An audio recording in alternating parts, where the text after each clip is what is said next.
우리는 누구나 믿음의 삶을 삽니다. 우리가 하나님을 믿는다.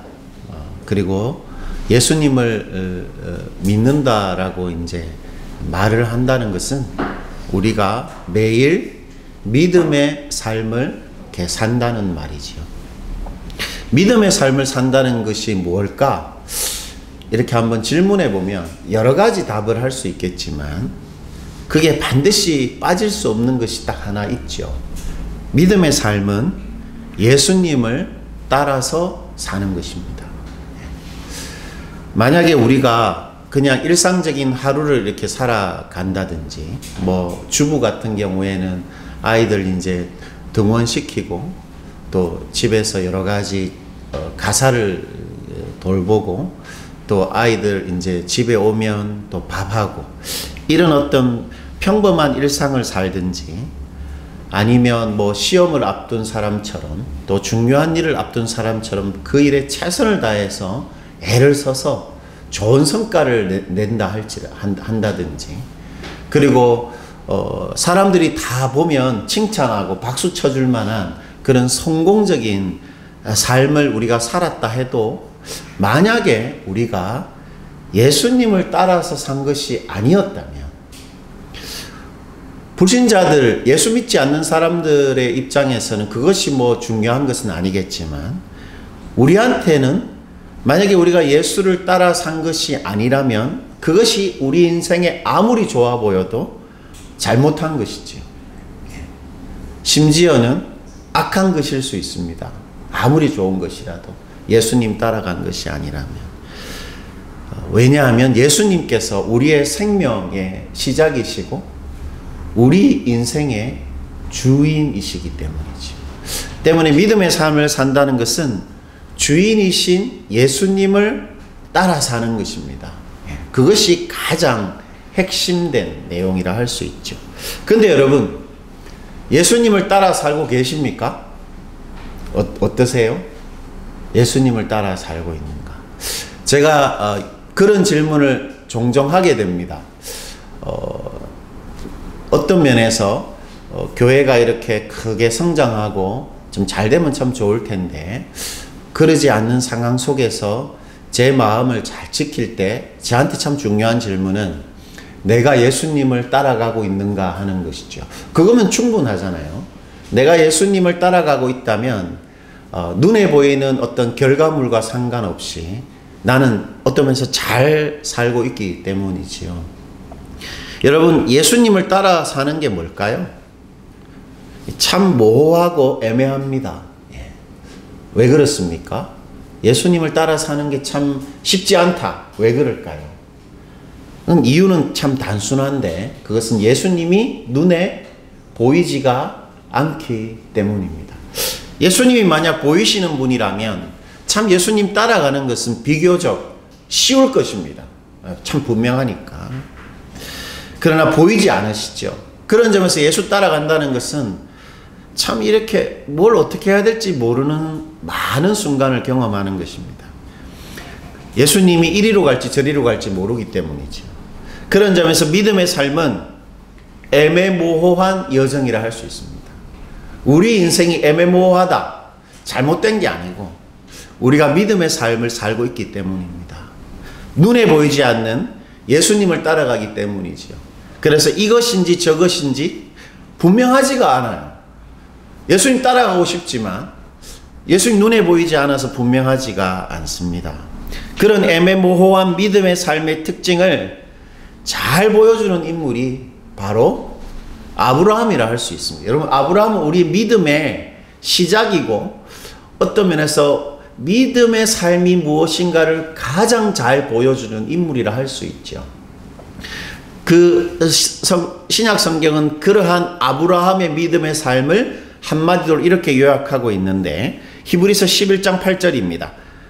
아브라함이 믿음의 삶을 살았다는 것이 무엇인지를 히브리서 기자가 딱 한마디로 잘 요약해주고 있죠. 우리 한번 읽어볼까요? 믿음으로 아브라함은 부르심을 받았을 때에 순종하여 장래의 유업으로 받을 땅에 나아갈새 갈 바를 알지 못하고 나아갔으며. 아브라함이 믿음의 삶을 살았다는 것을 한마디로 요약하면서 뭐라고 표현합니까? 아브라함은 믿음의 삶을 살아갔는데 부르심을 받고 순종해서 그게 뭐라고요? 갈 바를 알지 못했다는 것입니다. 갈 바를 알지 못하는 게 뭐죠? 어디로 가야 할지 그리고 무엇을 해야 될지를 몰랐다는 것입니다. 여러분 우리 아브라함 하면 믿음의 조상 이런 어떤 딱 생각이 떠오르는데 그 믿음의 조상인 아브라함의 삶이 어디로 가야 할지 무엇을 해야 될지를 모르는 삶의 연속이었다. 그렇게 말하고 있습니다. 그런 점에서 믿음의 삶은 특징이 애매모호합니다. 이처럼 우리는 예수 믿고 살면서 무엇을 해야 될지 어디로 가야 될지 모르는 삶의 연속을 살아가는 것이죠. 그래서 예수님이 그 길이 어떻다고 했습니까? 좁습니다. 좁다. 그러니까 길이 넓으면 훤하죠. 우리가 알 수 있고 어디로 가야 될지 이렇게 분명하지만 이렇게 협착하기 때문에 그 예수님을 따라가면서 그 어디로 가야 될지 모르는 그 좁은 길로 이렇게 계속 따라가는 것입니다.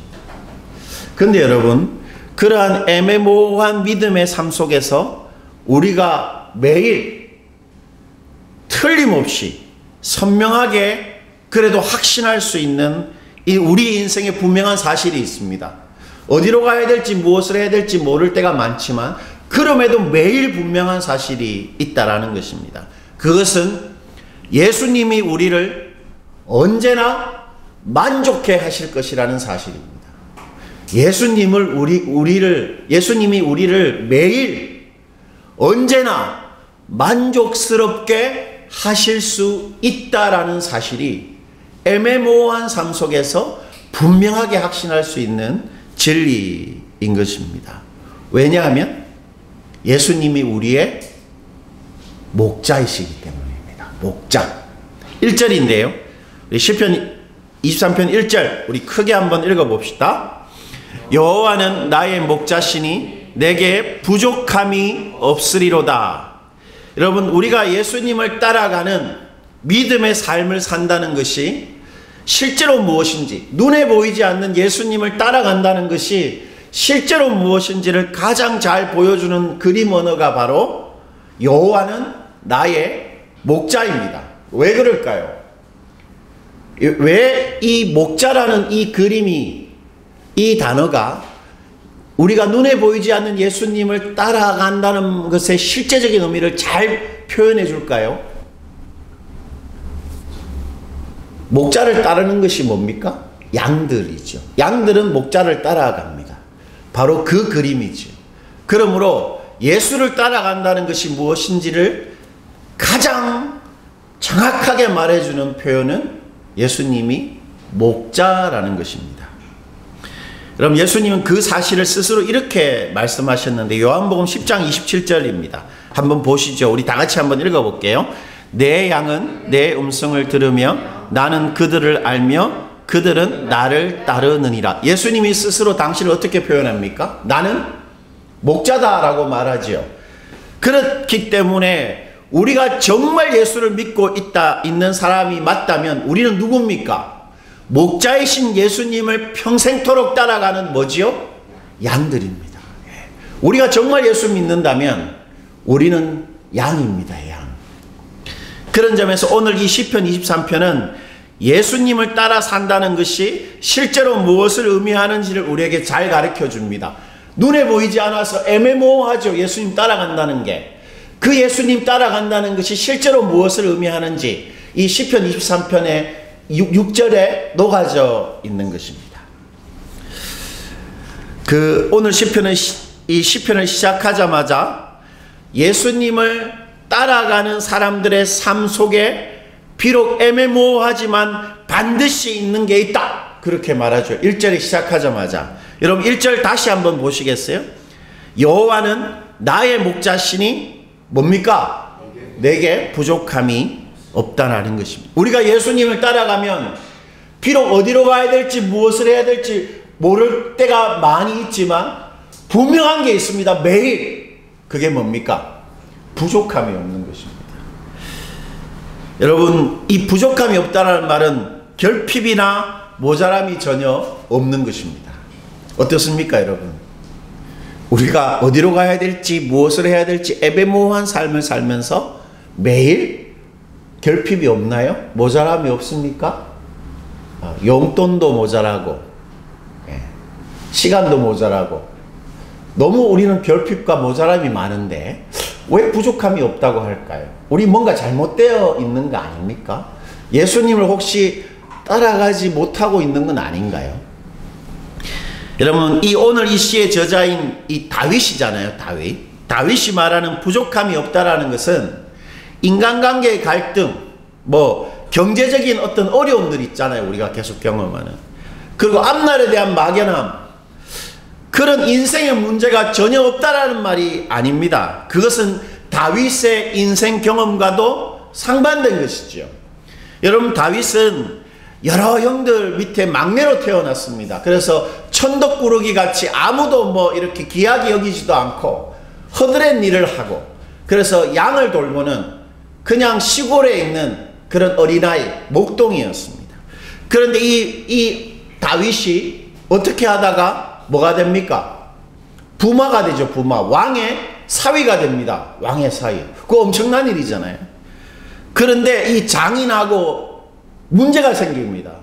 이 왕이 사위인 다윗을 죽이려고 해요. 그래서 도망가지요. 그래서 몇 년 동안 도피 생활을 합니까? 거의 10년 이상 강야, 그 팔레스타인 이스라엘 그 강야를 돌아다니면서 10년 동안 그 밖에서 그냥 도피 생활을 하는 것이에요. 그리고 결국 다윗이 왕이 됩니다. 그런데 왕이 되고도 어땠습니까? 자신의 아들이 쿠데타를 일으키죠. 그런 여러 가지 안 좋은 일들, 결핍과 모자람을 평생 경험하며 살았던 것입니다. 그리고 오늘 시편에도 보면 여러분 4절에 뭐가 나옵니까? 사망의 음침한 골짜기가 나옵니다. 그리고 5절에는 누가 등장하냐면 원수가 등장합니다. 원수. 여러분, 사망, 죽음이라는 것, 원수, 여러분 원수를 경험해 본 적이 있습니까? 쉽지 않죠. 우리가 경험할 수도 있지만 우리가 쉽게 경험하기는 어렵습니다. 나를 막 해하려고 하고 나의 실패와 나의 망함을 막 이렇게 기대하는 사람을 경험하기가 쉽지 않죠. 근데 오늘 시편에는 그 원수가 등장합니다. 내 목전에 있다라고 말하지요. 이 죽음과 원수는 절대적인 결핍을 상징하는 것이에요. 부족함이 정말 너무 많은 상태를 말하는 것입니다. 죽음과 이 원수는. 때문에 여기서 부족함이 없다라는 것은 나에게 아무런 결핍이나 모자람이 없다라는 말이 아니고 어떤 말이냐면 목자이신 하나님이 나를 죽음 같은 상황 속에서도 또는 원수가 내 앞에 있는 상황 속에서도 아무런 소망이 없고 내가 뭔가 이 문제를 해결할 수 없는 진짜 심각한 결핍 속에 있다 할지라도 그 목자이신 하나님이 나를 안전하고 만족해 하신다는 말입니다. 부족함이 없다라는 것은 어떤 상황 어느 누구 앞에서도 목자이신 하나님 때문에 내가 만족할 수 있다, 그 말입니다.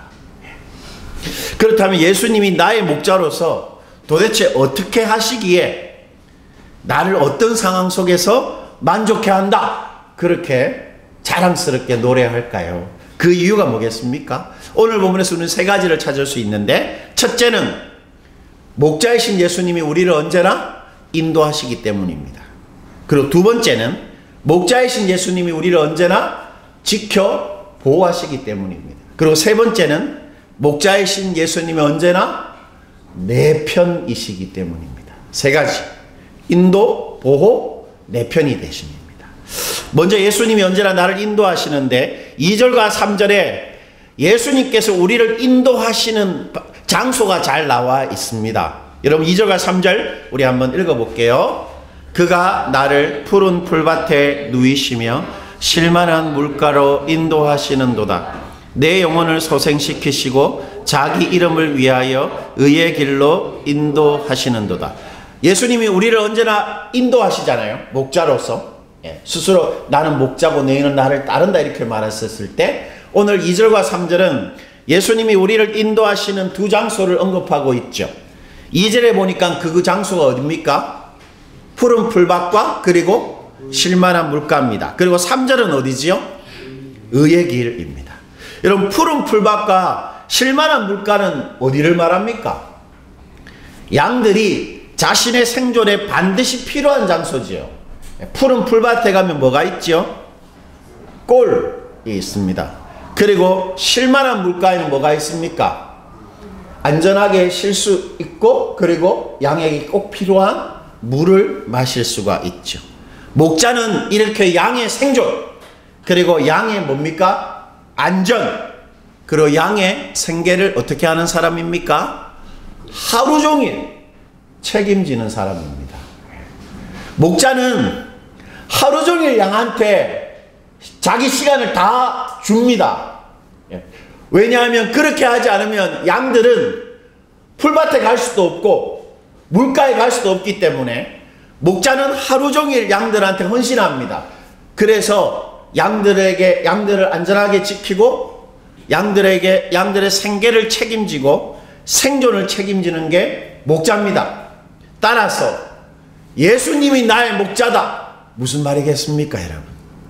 예수님이 나의 안전, 나의 생존, 나의 생계를 책임지시는데 어떻게 하고 있다고요? 하루 종일 헌신하고 계십니다. 이게 잘 와닿지는 않죠. 그러나 이 그림이 그것을 우리에게 말해주는 것입니다. 우리 보고 내가 그렇다 믿으라고 우리에게 말하는 것입니다. 나는 목자처럼 하루 종일 너희들의 안전과 생계와 생존을 책임진다, 그렇게 말하시는 거죠. 그리고 두 번째 장소가 의의 길이었는데, 여러분, 의의 길로 인도하신다, 이게 뭡니까? 이게 참 이게 뭐 느낌은 있는데 이게 뭔지 이렇게 딱 정확하게 말하기가 어렵죠. 그럴 때는 문자적인 의미를 한번 살펴볼 필요가 있습니다. 의의 길의 뜻이 뭐죠? 바르다입니다. 바르다. 길은 뭡니까? 삶, 여정, 이런 의미죠. 바른 여정, 바른 인생, 이런 의미잖아요. 뭐가 바른다는 걸까요? 바르다, 똑바르다. 여러분, 똑바르는 거 보면 어떻게 합니까? 사람마다 다를 수 있지만 똑바른 걸 보면 보기가 좋죠. 틀린 것 보면 보기가 안 좋습니다. 이렇게 정렬이 잘 돼 있다기보다는 올바른 걸 보면 올바른 사람, 올바른 풍경, 올바른 질서를 보면 참 보기 좋다, 이렇게 하는 거잖아요. 바른 길은 하나님 보시기에 올바른 길일 거잖아요. 그렇다면 결국 무슨 말입니까? 하나님 보실 때 가장 좋은 인생의 여정, 하나님 보실 때 가장 좋은 삶의 순간들을 말하는 것입니다. 그 길로 예수님이 우리를 인도하신다는데, 근데 여기에 우리가 주목할 게 하나 있습니다. 우리를 바른 길, 하나님 보시기에 가장 좋은 길로 인도할 때 목적이 있죠. 목적, 지향점. 그게 뭡니까? 내 영혼을 소생시켜서 나에게 막 힘을 주셔서 의의 길로 인도하시는데 뭐를 위해서요? 자기 이름입니다. 이게 무슨 말일까요? 자기 이름을 위하여 하나님 보시기에 가장 좋은 인생의 여정을 인도해 가신다. 이게 뭐겠습니까? 여러분, 자기 이름 할 때 이름은 예수님의 존재를 말하지요. 예수님이 당신의 존재를 위해 우리 삶을 인도하신다는 말입니다. 약간 이게 뭘까요? 이런 뜻입니다. 이 말은 우리 삶의 어떠함에 뭐가 달려있다? 예수님의 이름이 달려있다. 우리 삶이 예를 들면 비참하게 실패하면 예수님의 이름도 어떻게 해요? 비참하게 실패하고 더럽혀진다.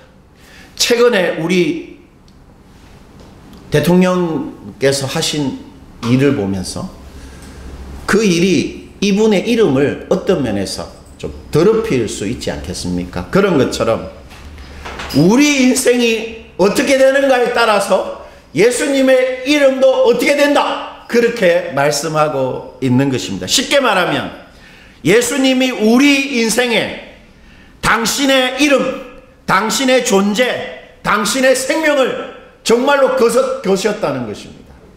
이게 믿어지십니까? 어떠세요?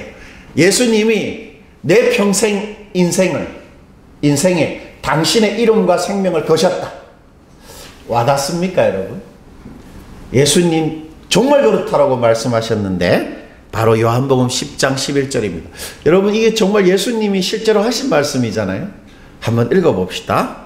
나는 선한 목자라. 선한 목자는 양들을 위하여 목숨을 버리고. 이 목숨이 바로 예수님의 이름입니다. 예수님은 우리 삶에, 우리 양들인 우리들에게 당신의 목숨, 당신의 이름, 당신의 존재를 거신다는 것입니다. 때문에 우리 삶이 실패하고 잘못되면 예수님의 존재도 실패하고 잘못되는 것입니다. 때문에 우리 삶을 예수님은 절대로 실패하지 않으시는 것이죠. 때문에 예수님은 오늘도 우리의 목자이시고 우리가 예수님을 따라가는 사람이기 때문에 오늘도 예수님은 우리의 생계와 우리의 생존과 안전에 헌신하십니다. 목자가 양들에게 하루 종일 밤새도록 그렇게 하는 것처럼, 그리고 우리 인생을 당신의 이름처럼, 당신의 목숨처럼 여겨서 당신 보시기에 가장 좋은 것으로 틀림없이 인도하고 있는 것입니다. 그렇기에 우리에게 부족함이 없는 것이죠. 실제로 보면 답답하고 애매모호해가지고 예수님 눈에 안 보이니까 이게 좀 힘들 때가 많지만, 그러나 매일 우리는 딱 붙들 수 있습니다. 예수님이 나를 이끌고 계신다. 그 말은 예수님이 나의 생계 헌신하시고 내 인생에 당신의 목숨을 거셔서 정말 내 인생을 당신의 생명처럼 좋은 길로 인도하고 계시는 게 틀림없다. 그것을 딱 믿을 수가 있는 것이죠. 기대할 수 있는 것입니다, 여러분. 어떤 일을 당하든지 예수님의 이끄심을, 인도를 기대할 수 있는 거죠. 두 번째, 예수님은 언제나 나를 보호하십니다. 4절인데요. 여러분 한번 읽어봅시다. 내가 사망의 음침한 골짜기로 다닐지라도 해를 두려워하지 않을 것은 주께서 나와 함께 하심이라. 주의 지팡이와 막대기가 나를 안위하시나이다. 사막의 음침한 골짜기가 뭘까요? 여기서 음침함이라는 것은 한글 성경이 음침함이라고 번역했지만 그림자라는 뜻입니다. 그림자. 사막에 그림자가 있다. 죽음의 그림자가 있다. 여러분, 죽음의 그림자를 경험해 본 적이 있습니까? 제 개인적인 이야기를 해서 너무 죄송한데, 제가 이렇게 갑자기 한 2년 전에 생긴 공황장애가 또 이렇게 찾아와가지고, 이 공황장애가 언제 찾아왔냐면, 이렇게 눈이 막 내리는 날, 온 세상이 하얗게 되니까, 눈이 막 내리니까 이 공기가 다 하얗게 되는 거잖아요. 갑자기 내가 이 눈 속에 갇혀 있구나 생각을 하면서 호흡이 곤란이 왔어. 호흡 곤란 와서 어떤 생각이 딱 드냐면, 이러다가 죽나? 이런 생각이 드는 것입니다. 그 공황장애 공포는 본인 외에는 아무도 몰라요. 왜냐면 나 지금 멀쩡하잖아요, 제가. 아까 예배 시작할 때 사도신경 할 때쯤에 갑자기 또 이렇게 숨막힘이 딱 찾아왔어요. 그래서 이렇게 좀 추스렸는데, 멀쩡한데 숨 막힌다. 아무도 모릅니다. 근데 그게 죽음의 공포죠. 그런 죽음의 그림자. 나 죽을지도 모르겠다. 나는 끝났다. 나는 이 골짜기는 둘러싸여 있는 것이니까 아무리 봐도 내 인생에 소망은 없다. 그런 상황을 말합니다. 그런데 여러분, 그때에도 만약에 그 사람이 양이라면 그 사막의 골짜기에 누가 함께 있겠습니까? 목자가 함께 있는 것입니다. 틀림없는 것이죠. 왜냐하면 목자는 양이랑 24시간 같이 있는 사람이기 때문입니다. 그래서 이 목자는 자신이 가지고 있는 지팡이와 막대기로 그 사망의 음침한 골짜기에 있는 양을 어떻게 합니까? 안위합니다. 안위라는 뜻은 실제로 보호하고 위로해 줍니다. 괜찮다. 내가 있다. 이런 뜻입니다. 그래서 결국 어떻게 한다고요? 자기 몸으로 그 양을 해가 입지 않도록 지킨다는 것입니다. 때문에 우리가 인생의 그 어떤 불행한 일을 당해 와 이제 나는 나이도 너무 많고 이 병이 걸렸으니까 나는 끝났구나. 이런 절망적인 상황 속에 있다 해도 틀림없는 것이 있습니다. 첫째, 그때에도 나는 양이기에 내 목자이신 예수님이 그 죽음 같은 절망적인 상황 속에 지금 함께 있다. 바로 내 앞에 있다. 나랑 같이 있다. 그리고 두 번째, 그 문제와 상황이 나와 내 인생에 아무런 해를 가하지 못하도록 나를 보호하고 지키실 것이다. 나의 이 경제적인 문제, 저같이 이게 갑자기 숨이 막히는 이런 문제, 뭐 어떤 문제든 나는 해를 입지 않는다. 왜? 나는 양이기 때문입니다. 목자가 나를 안위하십니다. 실제로 보호하면서 위로하십니다. 괜찮다. 아무 일 없다. 이렇게 하신다는 거죠. 예수님이 그것에 대해서 이렇게 다짐하신 적이 있는데요. 요한복음 10장 28절입니다. 그럼 한번 읽어볼까요? 내가 그들에게 영생을 주노니 영원히 멸망하지 아니할 것이요 또 그들을 내 손에서 빼앗을 자가 없느니라. 예, 빼앗을 자가 없다. 무슨 말입니까? 그 어떤 일도 너희들의 그 어떤 절망도 내 손에서 너희들을 해를 입힐 게 없다. 절대로 뺏어가지 못한다. 이렇게 말하는 것입니다. 딱 이렇게 지키신다는 거죠.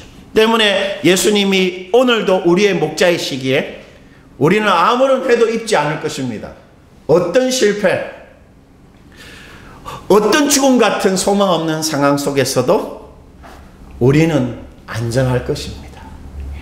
틀림없습니다. 물론 암 같은 병에 걸려서 죽을 수도 있을 것이에요. 그러나 우리 인생은 그것으로 끝나지 않죠. 예수님 영원토록 우리를 해 입지 않도록 우리의 영혼을 지켜내실 것입니다.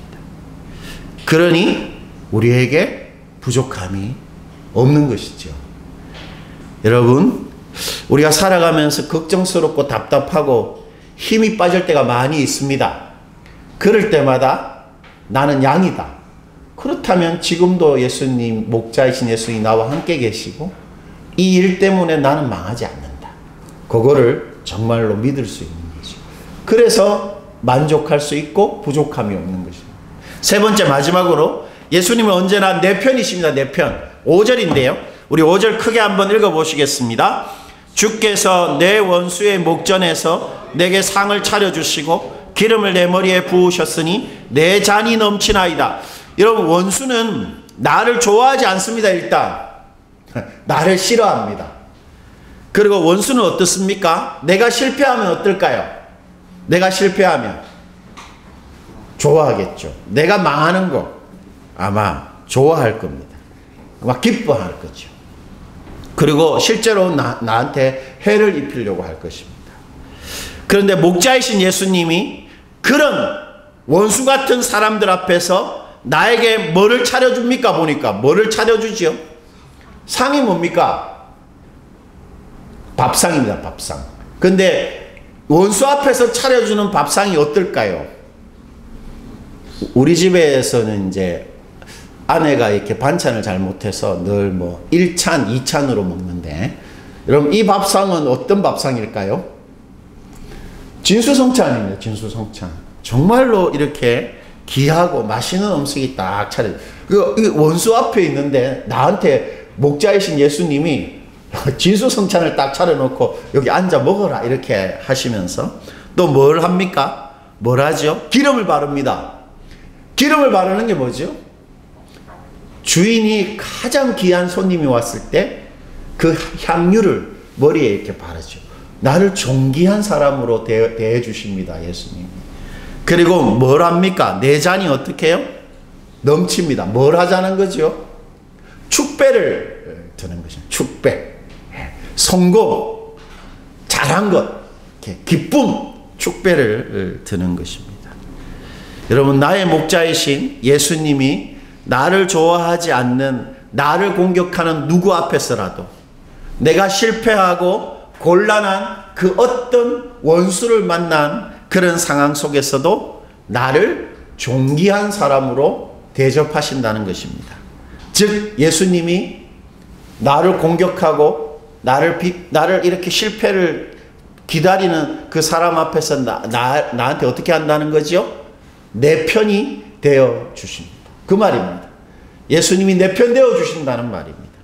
여러분, 예수님이 내 편 되어 주신다니까 좀 이상하지요. 그러나 예수님이 내 편 되어 주시기 위해 십자가에서 돌아가신 것입니다. 여러분, 예수님이 십자가 위에서 바로 그 일을 하셨는데, 예수님이 나를 위해 십자가에 죽으신 이유가 뭡니까? 뭐 때문이지요? 나의 죄 때문이지요. 또 하나가 있습니다. 예수님 나의 뭐 때문에 죽으셨죠? 나의 의로움. 나한테 의로움을 주시기 위해 죽으시고 부활하신 것입니다. 나의 의로움. 그래서 사도는 이렇게 말했는데, 로마서 8장 33절 우리 다 같이 한번 읽어볼게요. 누가 능히 하나님께서 택하신 자들을 고발하리요? 의롭다 하신 이는 하나님이시니. 고발하는 게 뭡니까? 고발하는 거. 고발당해 보신 적 있습니까? 이 고발당하면 정말로 저는 당해본 적이 없지만 얼마나 이렇게 막 걱정이 많이 되고 어떤 일이 나한테 일어날지 모르는 거잖아요. 고발은 이런 것입니다. 틀렸다, 네가. 저 사람 틀렸다. 그리고 잘못했다. 네가 잘못했네. 네가 그리고 잘못했기 때문에 어떻게 하는 겁니까? 책임져라. 너는 틀렸고 잘못했고 때문에 책임져라. 이게 고발입니다. 그런데 예수님이 우리를 위해서 죽고 살아나심으로 우리한테 어떻게 하셨죠? 의롭다 하셨죠. 이게 뭡니까 그러면? 맞다, 너. 잘했다. 그리고 뭡니까? 내가 책임진다. 그게 의롭다는 말이죠. 나의 목자이신 예수님이 나의 죄, 나의 잘못, 나의 실패를 이미 십자가 위에서 책임지셨다. 그렇게 말씀하십니다. 그러므로 나의 목자이신 예수님은 언제나 내 편이 되어서 너 맞다, 잘했다, 그렇게 편들어 주시고 그 나의 의로움을 지켜내십니다. 때문에 예수님이 나의 목자이시기에 여러분, 우리가 좀 잘못해도, 여러분 지금 우리 보람자매 우리 아기들 되게 귀엽잖아요. 딸들은 또 크면 더 이뻐서 모르겠다. 우리 준우 의원이 아기 때 사진을 보면 뭐 자기 자식은 다 귀엽지만 너무 이렇게 사랑스러워요. 이렇게 제가 잘 웃지 않잖아요. 근데 준우 의원 제 아이들의 어릴 때 사진 보면 저도 모르게 웃고 있습니다. 너무 이렇게 이쁘고 사랑스러운데 크면서 어떻게 됩니까? 다 망가져요. 다 망가져. 그래서 부모로서, 아빠로서, 내가 제가 잘 못했구나. 내가 잘 보살피지 못했구나. 이런 생각이 들기도 합니다. 우리는 잘 못할 수 있습니다. 자식 양육이든, 사업이든, 직장 생활이든. 그리고 여러분, 우리가 실패가 반복될 수 있습니다. 똑같은 일을 반복할 수 있습니다. 또 죄를 지을 수도 있습니다. 죄를 지을 수 있습니다. 그거 어떻게 장담해요? 그러나 그때도 예수님은 내 편입니다. 2000년 전에 이미 책임지셨던 거죠. 그래서 우리한테 그런 상황 속에서 밥 먹자, 그리고 기름 발라주면서 우리를 정말로 존귀한 아들처럼 대하시고 그리고 건배하십니다.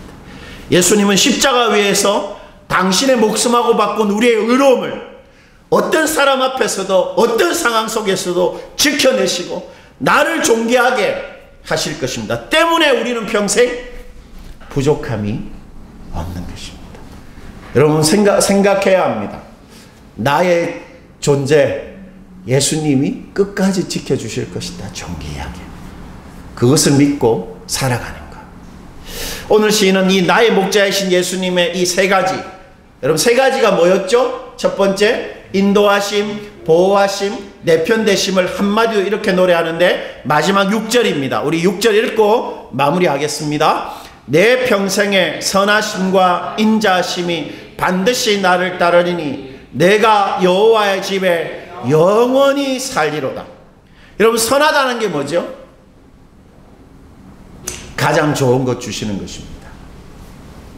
제가 옛날 대학부 할 때 이 하나님 우리에게 가장 좋은 것 주신다 이렇게 늘 강조했습니다.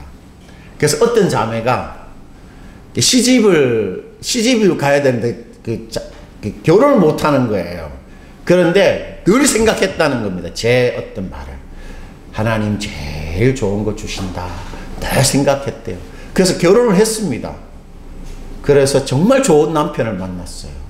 그러면서 저한테 한 번은 전화가 와서 목사님, 정말 목사님 말대로 하나님이 제일 좋은 거 주시는 거 맞아요. 이랬는데 그때 제가 어땠냐면 상황이 3년 동안 교회 없이 혼자서 지낼 때였어요. 그래서 제 마음속에 어떤 마음이 있었냐면 하나님 좋은 것, 꼭 좋은 것 주시는 건 아니다. 이런 어떤 마음이 있었던 겁니다. 그래서 그 자매가 그 말을 했을 때 마치 내가 사기꾼이 된 것 같은 그런 생각이 들었죠. 그러나 뭐 지금도 상황은 좋은 건 아니지만 가장 좋은 것 주시는 게 틀림없습니다. 그리고 인자하심은 뭐냐면 끝까지 함께하고 보호하고 지키시는 사랑입니다. 바로 예수님이 내 목자로서 내 평생에 그분의 특징, 그분이 반드시 가지고 있는 것, 가장 좋은 것 주시고 우리와 늘 함께 나를 사랑하시는 것, 그게 예수님의 목자로서의 특징이라고 말합니다. 그래서 그것을 얼마나 강조하냐면 반드시 따른다고 말하죠. 반드시. 반드시라는 말을 성경에 몇 번 찾을 수 있을까요? 반드시 틀림없이 따른다는 말은 추격한다는 것입니다. 우리가 열심히 기도하고 믿음으로 붙들어내서 하나님의 선하고 인자하심 우리가 딱 붙든다고 생각하지만 아닙니다. 예수님이 막 추격하듯이 와서 우리 인생에 선하고 인자하심을 베푸신다. 반드시 그렇게 말하는 것입니다. 그래서 시인은 자신이 여호와의 집에 어떻게 한다고 말합니까? 영원히 산다. 우리의 삶이 안전하고 확실하다. 왜냐하면 나를 평생 인도하시는 예수님이 언제나 반드시 선하시고 인자하시기 때문에 우리의 구원은 확실하고 우리 삶도 확실한 것입니다. 때문에 예수님을 따라 산다는 것은 애매모호하고 비록 갈 바를 알지 못하고 어떻게 될지 모르는 때가 많지만 그 선하심과 인자하심이 오늘 반드시 나에게 있다는 사실을 믿고 어떻게 사는 겁니까? 안심하고 여유롭게 예수님 어디로 나를 이끌든지 따라갈 것이라는 그 마음 중심으로 살아가는 것입니다. 그게 예수님 따라 사는 것이에요. 우리 모두 나는 양이다. 오늘도 예수님은 나의 목자다. 그 믿음으로 기꺼이 그리고 기쁘게 예수님 따라가는 그런 여러분 되시기를 축원드립니다.